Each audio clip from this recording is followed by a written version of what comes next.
이르미야 21장 1절에서 7절 말씀을 교도하겠습니다.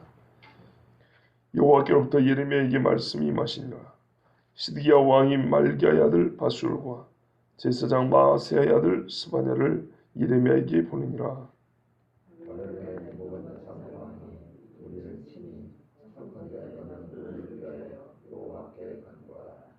여호와께서 혹시 그의 모든 기적으로 우리를 도와 행하시면 그가 우리를 떠나리라 하니. 예레미야가 그들에게 대답하되 너희는 시드기야에게 이같이 말하라. 이스라엘의 하나님 여호와께서 이와 같이 말씀하시되 보라, 너희가 성 밖에서 바벨론의 왕과 또 너희를 에워싼 갈대아인과 싸우는데 그는 너희 손에 무기를 들고 돌릴 것이요 그것들을 이 성 가운데 모아들이리라. 내가 든 손과 강한 팔 곧 진노와 분노와 대노로 친히 너희를 칠 것이며 내가 또 사람이나 짐승이나 이 성에 있는 것을 다 치리니 그들이 곧 전염병으로 죽으리라 하셨다 하라. 여호와의 말씀이니라. 그 후에 내가 유다의 왕 시드기야와 그의 신하들과 백성과 및 이 성읍에서 전염병과 칼과 기근에서 남은 자를 바벨론의 느부갓네살 왕의 손과 그들의 원수의 손과 그들의 생명을 찾는 자들의 손에 넘기리니 그가 칼날로 그들을 치되 측은히 여기지 아니하며 긍휼히 여기지 아니하며 불쌍히 여기지 아니하리라 하셨느니라. 아멘. 시드기야 왕, 유다의 마지막 왕입니다. 이 왕이 말기야의 아들 바술, 제사장 마아세야의 아들 스바냐를 예레미야에게 보냈다 그럽니다. 뭔가 물으려고 보냈지 않겠습니까? 이 두 사람 제사장입니다. 제사장 두 사람을 제사장인 예레미야한테 보낸 겁니다. 그리고 하나님은 이 물어본 일에 대한 응답을 지금 주신 겁니다. 순서가 시드기야가 보내니라 여호와께서 예레미야에게 말씀하시니 이렇게 해야 되는데 거꾸로 돼 있죠. 여호와께서 먼저 예레미야에게 말씀하시니라 하고 시드기야가 두 사람을 예레미야에게 보내니라 이렇게 돼 있죠. 원래 일의 순서는 왕이 먼저 사람을 보냈고 하나님 그 보낸 사람들에게 대답을 해주시는 것이 순서는 그렇지만 거꾸로 이렇게 되는 것은 중심이 어디냐면 여호와의 대답에 있다는 얘기입니다. 이 일련의 사건의 전체 중요한 것 핵심은 어디냐? 하나님이 그래서 그들의 물음에 대해 대답하셨다는 겁니다. 그게 사실은 4절, 5절, 6절, 7절 이게 하나님의 대답 아닙니까?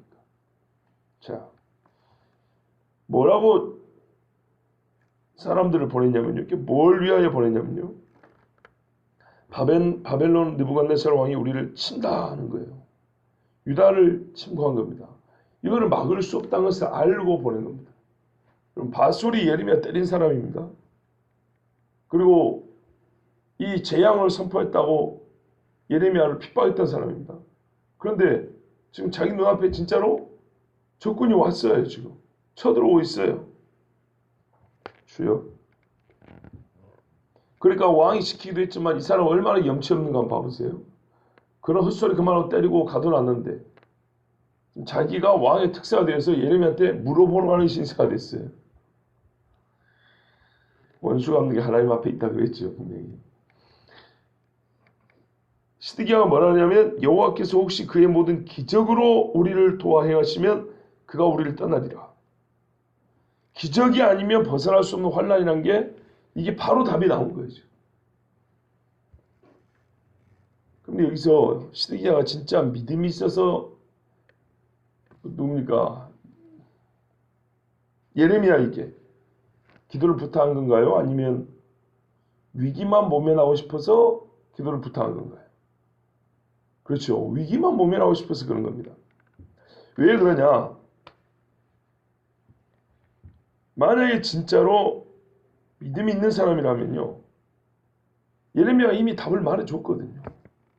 왜 이 고생을 하는지. 두 가지를 택하면 됩니다. 하나는 당장 회개하면 됩니다. 옛날에 니느웨를 보세요. 니느웨를. 온 나라 백성이 40일 후에 망한다 그러잖아요. 그러니까 3일 금식을 해버리잖아요. 온 나라가. 세상 이방 땅. 니느웨는 옛날에 니무롯이 다스리던 동네입니다. 그런데 시드기야는 지금 그럴 생각은 전혀 없어요. 근데 예레미야가 그동안에 무시해왔지만 그래도 양심으로 알고 있던 게 예레미야가 꼴보기 싫고 밉긴 했지만 사실 하나님의 종은 맞지. 이제 이것을 부정할 수 없으니까 예레미야를 때렸던 사람들이라도 보낸 거예요. 여러분 제사장 둘을 보냈다는 것은 그 대통령이 외국에 특사 보낸 것처럼 그런 얘기거든요. 나름대로 갖춰 보낸다고 보낸 거예요. 약간의 양면성이 있어요. 예레미야 너 참, 내가 너한테까지 이런 아쉬운 소리 할 수 없는 것인데 진짜 그래도 어쩔 수 있나요? 지금 나라가 망하게 생겼는데 그러니까 기도 좀 해달라고 하나님 앞에 기적을 좀 요청해달라고 그런 거예요. 근데 거기까지지 진짜로 만약에 시드기야가 살고 싶었다면 지금 이 보낸 두 사람도 당장 처벌해야 됩니다. 제사장이 지금까지 뭘 어떻게 끊어내 나라가 이 모양이 됐냐고. 원래 제사장은 평시에 말이죠. 평시에 백성들을 말씀으로 가르쳐야 되거든요. 여호사밧이 그런 거 아닙니까? 남유다의 넷째 왕 여호사밧이 아합하고 전쟁하러 같이 갔다가 죽을 고비를 넘겨왔거든요. 그 다음에 나라를 기획하는데 어떻게 하냐면 레위인과 제사장을 보내 전국에 보내 여호와의 말씀을 가르치라고 했어요. 그리고 새로워졌거든요. 그 다음에 전쟁을 할 때 칼 한번 쓰지 않냐고 찬양대 앞세우고 하나님의 승리 이미 약속받고 가는 게 여호사밧 왕입니다. 그렇게 기획하는 거거든요, 나라는. 근데 이 시드기야 왕은요, 자기 선배 왕들의 기록이 그렇게 많이 남아있는데도 전혀 구하지 않았어요. 딱 뭐 하나 기억하는 거냐면 히스기야 때 기억하는 거예요. 히스기야 때. 아수르 왕이 쳐들어왔는데 18만 5천 명이 하루아침에 없어졌죠. 지금 그거를 얘기하고 있는 것이 시드기야. 기적이 아니면 우리가 그들이 떠나지 않는다. 그 겉모양을 흉내내는 거예요. 히스기야가 이사야한테 기도를 부탁하고 말이죠. 그때 선지자들에게 기도를 부탁하고 하니까는 걱정하지 마시다. 여호와께서 이기해 주시리라. 저것들은 다 하나님 얘기해 준다. 천사 와서 하룻밤에 18만 5천 친 거 생각하고 그것만 떠올리고 이제 할 수 없이 아쉬운 소리하러 간 거예요. 근데 그 정도 갖고 안 돼요. 왜냐하면 기본적인 바탕이 히스기야 때는 그래도 믿음이 있는 바탕이었거든요. 그때는 하나님 말씀을 순종하는 시대였어요. 근데 지금은요. 모든 악이 쌓이고 쌓인 시대라서 지금은 예레미야에게 주신 하나님의 말씀에 의하면 지금은 회개해도 늦은 때거든요. 그런데 고작 히스기야 흉내나 낸다고 이게 해결될 것 같습니까? 그런데 딱 보면 히스기야 때 기억하는 거예요. 왜? 기적만 요구하고 있잖아요. 기적만. 주여. 이러면 안 되는 겁니다. 여러분. 지혜로운 사람은요. 자문해도요. 환란이 오는 것을 보고 미리 방비하고 피한다고 되어 있어요. 미리. 이렇게 무지하고 악할 수가 없어요. 이게 선지자한테 기도 부탁하니까 참 신앙적인 것 같죠? 이거는 신앙적인 행위가 아니에요. 물에 빠진 사람은 지푸라기도 잡는다고요. 지푸라기 잡는다고 해가지고 그 사람을 지혜롭다고 말하잖아요. 선하다고 말하잖아요. 그건 선, 악을 넘어서서 모든 사람이 인간의 그냥 본성일 뿐이에요. 지푸라기 잡는 것은. 그런데 미리 가르쳐 줬거든요. 그리고 지푸라기보다 더 나은 것이 뭔지 이미 솔직히 말해서 알고 있어요. 그런데 그거를 어떻게 해요? 여전히 순종하지 않는 거예요.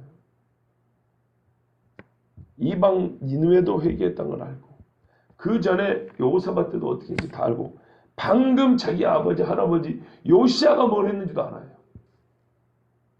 그렇잖아요. 가깝게는 요시야가 뭘 했는지도 안다고요. 그러나 하나도 따라하지 않았어요. 그런 거. 다만 기적만 요구할 뿐이에요. 예수님도 그랬잖아요. 하늘에서 내려오는 표적을 구하더라. 더 이상 예수님이 그런 놈들한테 표적을 보여주지도 않습니다. 요나의 표적에는 너에게 보여줄 것이 없다. 인자가 3일 밤낮 땅속에 있다가 살아나올 것이다. 그러고 말았어요. 보일 만한 표적은 다 끝났다 이제. 이제는 남은 거는 너희가 믿느냐 안 믿느냐 이거밖에 안 남았다. 더 이상 요구하지 마라. 지금 이런 것을 요구할 때가 아니에요. 당장에 와서 회개해야 될 때. 그러니까 무지하다는 거예요. 뭘 해야 될지를 몰라요 지금. 주여, 아까도 하나님이 원수를 갚는다 그러셨는데 한 번 더 잘 생각해보세요. 아까 그 바수울이죠, 바수울. 최초로 예레미야를 직접 잡아다가 공중 앞에서 창피를 주고 때리고 가둬놨던 사람이죠. 이 사람이 지금 말이죠, 예레미야한테 기도 부탁을 하잖아요. 그러면 이 어떤 말이냐면 왕이 현직 제사장보다 그냥 제사장 집안 사람인 예레미야를 더 신뢰한다는 얘기거든요. 어쨌거나 바수울의 자존심이 완전히 뭉개져 버렸죠. 그죠? 거짓 선지자라고 때렸는데 왕이 참 영적으로 매우 잘못한 건 사실이지만 그 어두운 왕조차도 바수울을 신뢰할 만한 사람을 여기지 않잖아요. 그러면 이 바수울은 얼마나 지금 창피하고 자존심 뭉개지는 순간입니까? 예. 그럴 거면 여러분 평상시에 바르게 알고 바르게 대화하는 게 좋습니다.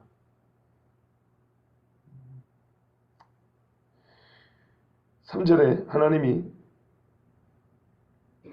대답을 주십니다. 시드기에게 이렇게 말해라. 여러분 시드기에게 말했지만 실제로 예레미야는 누구한테 말하냐면 바수울과 스마냐에게 말합니다. 가서 전해야 합니다. 가서 전하면 똑바로 들어야겠죠. 예레미야를 때린 사람들이 예레미야 말을 토시 하나 안 빼놓고 정확히 들어야 됩니다. 일단 잘 들어야 됩니다. 자, 이렇게 입장이 바뀌었습니다. 뭐라고 하나님 말씀하셨냐?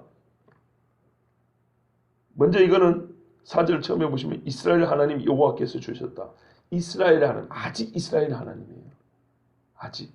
그런데 그 뒤에 보시면 대적하는 분, 5절을 보시면 이스라엘을 대적하는 분도 하나님이에요. 모순처럼 보이죠. 이게 그러니까 이스라엘의 하나님으로서 너희의 죄에 대한 분노라는 걸 얘기해 준 거예요. 자, 첫 번째 주시는 말씀. 갈대아인과 싸울 때 너희가 무기를 사용할 건데 그 무기가 너에게 다시 돌아올 거다. 하나님이 좋은 이야기 전혀 안 해줍니다. 오히려 예레미야가 사람이기 때문에 좋게 말할지도 모릅니다. 정말요? 좋게 말할지도 모릅니다. 순전히 자기 말이면 엊그저께 자기를 때렸던 힘있는 자 바수울도 왔잖아요.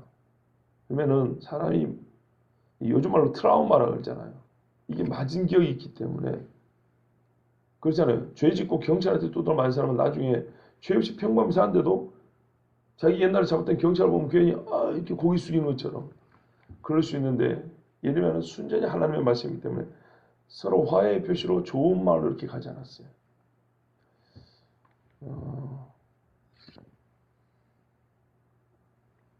엊그저께 그 일산 광성교회 선임 부목사는 친구 만났다 그랬잖아요. 그 친구가 대화하면서 참 좋은 이야기 많이 했는데 마지막에 그러더라고요. 이제 우리가 목회하는 이야기 조금 하고 이제 헤어졌는데 이런 이야기를 해요. 그래도 담임 목사하고 부목사인 나하고 다르구나 그래요. 근데 이건 사실은 담임 목사냐 부목사냐 이런 차이에서 오는 건 아니에요. 왜냐하면 저는 옛날부터 똑같이 얘기를 했기 때문에 그런 차이에서 오는 건 아니지만 그 친구의 말에 의하면 그렇게 대답을 했어요. 그 친구는. 그렇게 대답이라보다는 그렇게 평을 하더라고요. 무슨 말이냐면 자기는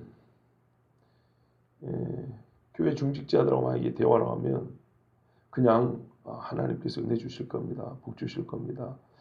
기도하겠습니다. 이렇게만 말을 할 건데 저보고 하는 말이에요. 너는 이거는 하나님의 길이 아닙니다라고 말하고 이렇게 하면 복을 받지 못합니다라고 말하는 거 볼 때 부목사인 나는 그냥 가서 축복만 해주고 좋게 말하고 그냥 나올 뿐인데 이는 그렇게 말 안 한다고 하니 담임 목사, 부목사 다른가 보다 이렇게 얘기를 하더라. 근데 이거는 교회의 직책의 차이는 전혀 아닙니다. 그런 문제가 아니죠. 본래부터 해야 할 소리가 있는 거고 하지 말아야 할 소리가 있는 겁니다.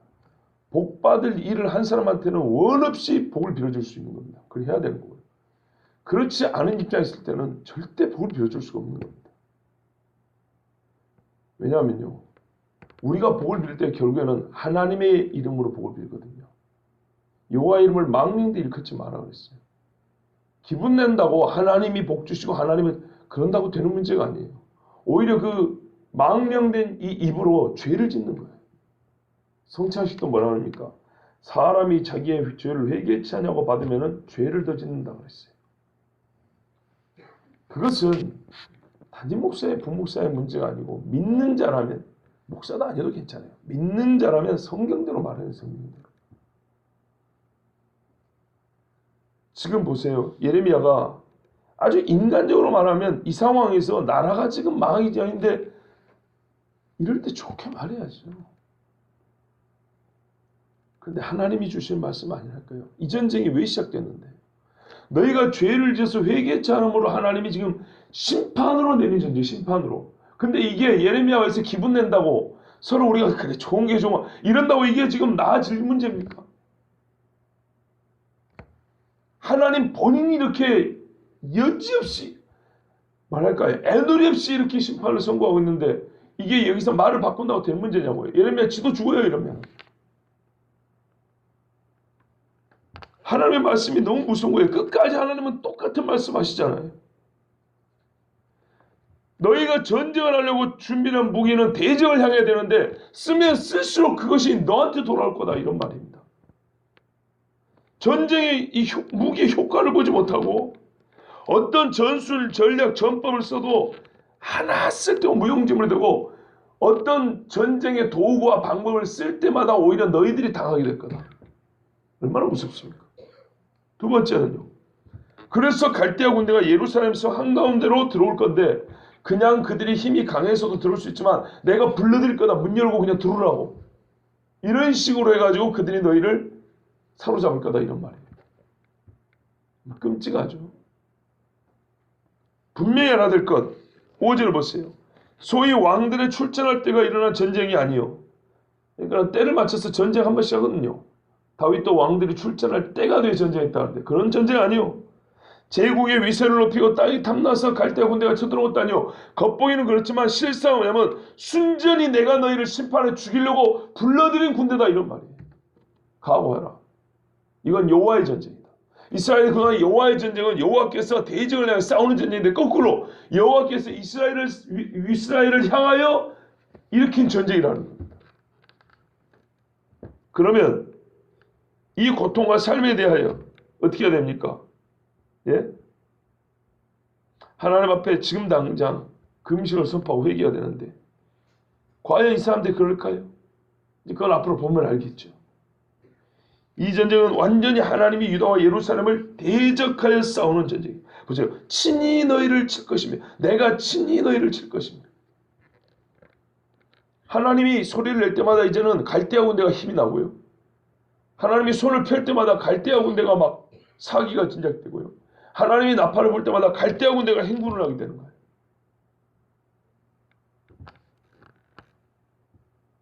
우리가 살면서 여러분 남한테 기도를 부탁할 때 저를 봐보세요. 솔직히 우리도 남한테 기도 부탁할 때 있거든요. 진짜 이게 얼마나 무서운 일이냐면 아무리 우리가 개떡같이 살아도 남한테 기도를 부탁할 때는요. 기도를 부탁하는 행위 정도는 그래도 의로운 거잖아요. 기도를 부탁한다는 거. 그러면 적어도 돌아오는 응답이, 기도 응답이요. 하나님이 그래 한 번 실수를 했는데 이번 한 번 더 기회를 준단다. 뭐 이런 응답이거나 아니면은 그래 너의 연약함을 알지만 기도하고 회개하고 때를 기다리라 뭐 한다든지 네가 좀 지혜롭지 못해 실수했구나. 뭐 이런 식의 좀 따뜻한 책망을 기대하거든요. 적어도 남한테 기도를 부탁할 때는 적어도 어느 날 헌금 좀 싸들고 기도원 올라갈 때는 그래도 야박한 기도 응답을 기대하고 올라간 사람 한 명도 없어요. 정말로 너 죽는단다 이런 응답을 들으라고 헌금 들고 기도 부탁하는 적은 없다 이 말이에요. 그런데요. 없는 돈에 헌금 준비하고 기도원 올라가서 예? 소위 영감 있는 사람들 앞에 가서 우리 집에 이런 문제인데 기도를 좀 부탁합니다 했더니 한다는 소리가 대답이 딱 한마디 다른 거 없어 딱 한마디 이건 네 죄의 싹신이라 이제 죽을 준비나 해라. 여러분 이런 응답을 구하려고 기도 부탁을 하는 사람 있을까요? 아무도 없겠죠. 다 그런 꼴이라니까요. 하나님이 기도를 부탁한다는 이 위대한 행동을 위대하다고 달아보지 않아요. 엘리사 때는 그랬거든요. 너희 이스라엘에 선지자가 없어서 우사한테 가서 물어보냐고. 그랬는데 그러면 선지자한테 물어보라는 얘기 하자. 그죠? 물어보라는 얘기입니다.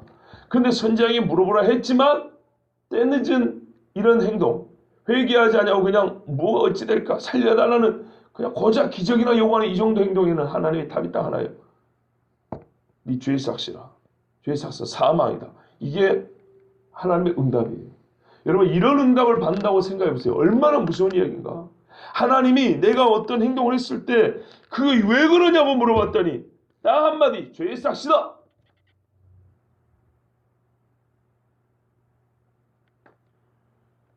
그런데 이 나라 혹이 아니죠. 전 세계가 지금 이런 형편으로 가고 있습니다.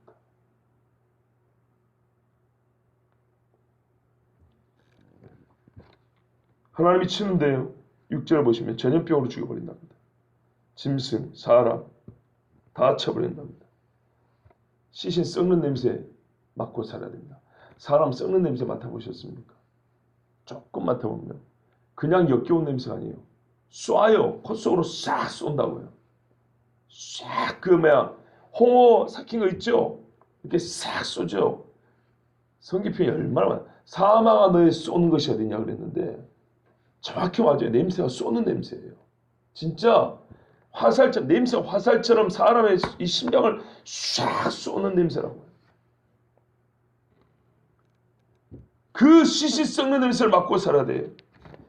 짐승도 큰 전염병이 죽으니까 이놈의 짐승은 죽어도 잡아먹지도 못해요. 밖에는 적군이요. 안에는 전염병이요. 이거는 다 죽는다는 얘기입니다. 그러니 기근이는 두말할 것도 없고요. 아니, 먹을 짐승이 있어야 되는데 곡식이 떨어질 뿐만 아니라 짐승이라도 잡아먹는데 이것도 병으로 죽어버리는데 어떻게 먹을 거예요? 병으로 죽었는데. 실제로 보세요. 그래서 칼과 전염병과 기근 보세요. 기근 당연하죠. 기근에 남은 사람들 누구예요? 유다 왕, 신하들, 백성과 그리고 남은 사람들. 성경에서 남은 사람은 대개 믿음 지킨 사람들. 그렇죠? 하나님의 생명을 보존해 둔 사람이 남은 사람 얘기는 거꾸로 해요. 속된 표현을 쓰자면 재수 좋게 남은 놈들. 그놈들이 재수였다고 생각하면 착각이다. 왕이 그래도 마지막까지 살아남을 거 아닙니까? 호의를 받으니까. 먹을 게 떨어져도 왕은 그래도 밥을 해줄 거 아닙니까? 자기들은 안 먹어도. 그렇다 할지라도 인간적인 수단을 다 동원해서 최후의 생명을 부재한 사람이라 할지라도 하나님 어떻게 한다고요? 그 남은 자들, 구원받은 남은 자들이 아니라 마지막까지 이 나라가 망하는 것을 끝모습을 볼 남은 놈들로 만들어 본다는 거예요. 이 재앙의 끄트머리를 볼 남은 사람들로 만든다는 거예요. 무슨 말씀인지 아시겠죠? 그동안의 성경의 남은 자라는 것은 구함을 받고 생존하는 사람이에요. 신앙이 회복되고 옛 땅으로 되돌아오는 사람들이 일반적으로 남은 자라 그래요. 그런 사람들은. 그런데 오늘 본문의 남은 자는 뭐냐면 이 전쟁과 전염병과 기근에서 살아남은 사람들이에요. 아직은 끝난 건 아닌데. 그런데 그놈들을 싹 모아다가 하나님 어떻게 한다고요? 바벨론으로 끌어가고 거기서 쳐 죽여버린다 했어요. 실제로 시드기야 왕은 마지막까지 살아남아가지고 도망치다가 잡혔고요. 그 아들들이 자기 눈앞에서 죽임을 당한 것을 봤어요. 무릎 꿇혀놓고 시드기야 왕이 보는 앞에서 아들을 죽였어요. 여러분 이 아들들이 누군지 아십니까? 다윗의 손자들입니다. 이 나라의 등불이 꺼지는 것처럼 말이죠. 그걸 봤어요. 그리고 시드기야 왕은 눈을 뽑아버렸어요. 그리고 죽였어요. 말씀 그대로 된 거예요. 여기서 남은 자는 구원받은 남은 자가 아니라 나라가 망하는 끝까지 그 나라의 고통의 끝을 보아야 될 사람들. 마지막 소망이 사라지는 현장에 서야 할 남은 사람들이라는 거예요. 가장 늦게 죽는 자일 뿐이에요. 그냥. 하나님의 진노가 얼마나 무서운지 우리는 그 끝을 봤다라고 증언할 남은 사람들 뿐이에요. 여러분 이 말을 듣고 전해야 될 바수울의 얼굴 한번 생각해 보세요. 얼마나 일그러졌을까요? 성질 같으면 지금 예레미야를 또 치고 싶을 겁니다. 그런데 이 말을 그대로 또 왕에게 가서 전달할 생각을 하니 진짜 기가 막혔을 겁니다. 아니 기도응답 받아 올랐더니 기도응답이 이런 말이에요. 다 죽는다는 얘기예요. 왕 니도 죽는다는 얘기예요.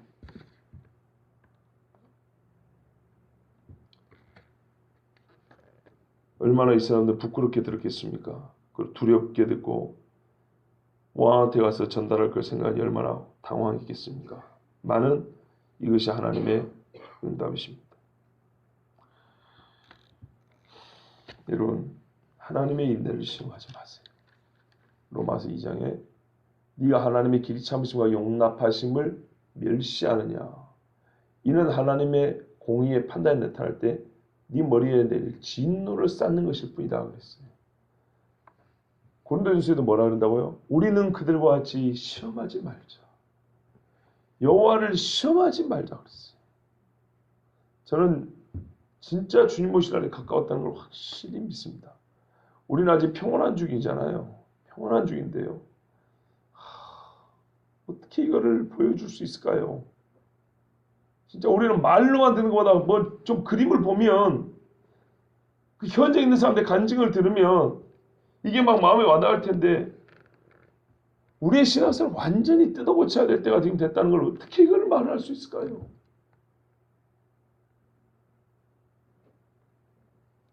지금 하나님의 인내를 시험하는 어리석은 사람들이 얼마나 많은지 몰라요. 지금은 그럴 때가 아니라니까요.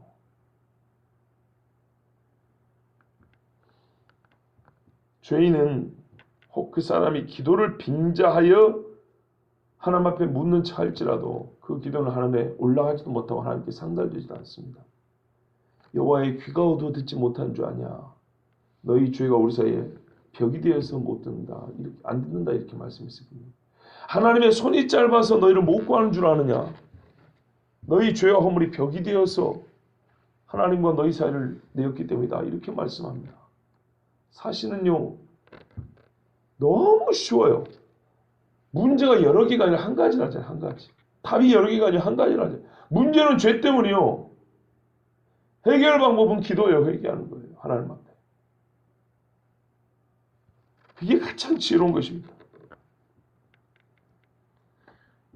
세상에 들은 칼바람 소리, 불에 타는 소리, 살아가는 자를 잊고 통곡하는 소리가 가까우고 있습니다. 하나님의 말씀이 불순종하는 자들에게 나라와 왕과 백성과 온 세계 사람들에게 지금 경고의 나팔을 부르고 있습니다.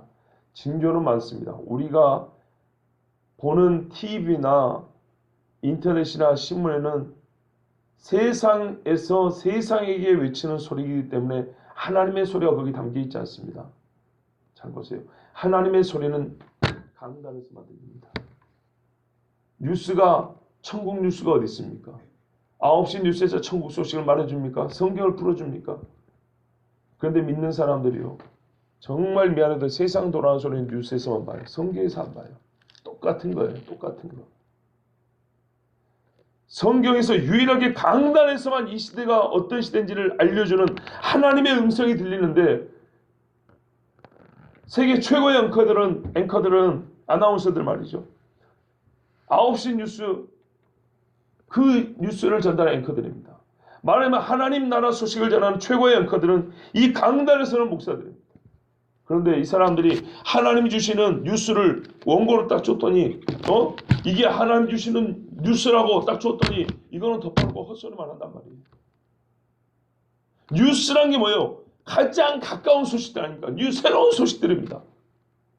지금 곧 일어날 일에 대하여 혹은 있었던 일에 대하여 하나님이 여기에다 써줘줬는데 이거 가지고 성도들한테 선포하면 되는데 하늘나라 뉴스를 전해야 될 앵커가 세상 사람들이 주는 뉴스에서 나온 이야기들 어젯밤 어디 뉴스에 보니까 요즘에 인터넷에 이런 유머가 있던데 하면서 하하하 요즘에는 목사들도 이런 우스개 좀 할 수 있어야 성도들이 좋아하다 이런 귀신 씨나라 까먹는 소리 하고 있다고.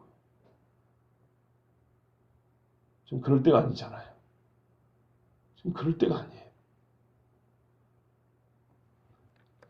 우리나라에 복음을 전해준 미국의 주일날 교회 가는 그리스도인이 8%라잖아요. 8%.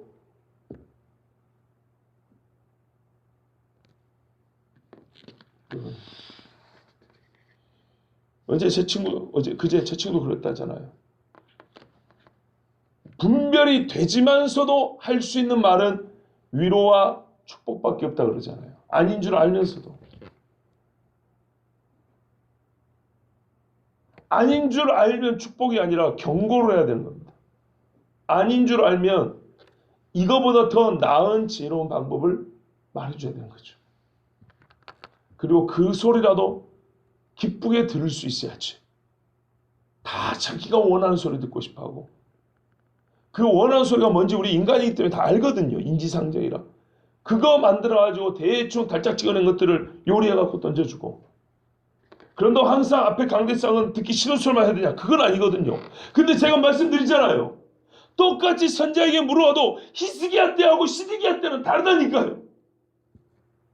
히스기야 때는 순종하던 시절이었다고요. 히스기야 때는. 유월절도 지키던 시절이었고 우상을 때려 부시던 시절이었단 말이에요. 히스기야가 완벽하지만 전도서에 말해요. 완전한 의인이며 죄를 짓지 않는 사람은 하나도 없느니라 그랬어요.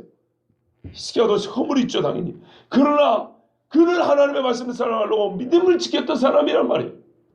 그런 시대는 기도를 부탁하면 이 위기를 어떻게 하면 좋겠습니까? 걱정하지 마라 내가 너를 지켜주리라. 얼마나 좋아요. 예? 그런데 시드기야는 조상들이 종교개혁을 하고 교회를 개혁하고 성전을 정결케 하고 이 모든 걸 알면서도 어떻게 하는지 알면서도 이걸 같이 옛날로 우상숭배 옛날로 돌아가면서도 회개할 생각 제가 잘못해서 이만큼도 하지 않고 그저 기적이라 말하는 바리새인과 유대인들은 뭐가 다르냐 이 말이에요. 이 시대 교회 성도들이 똑같아요. 목사들은 이 바술 같은 거짓 선지자들의 태반이에요.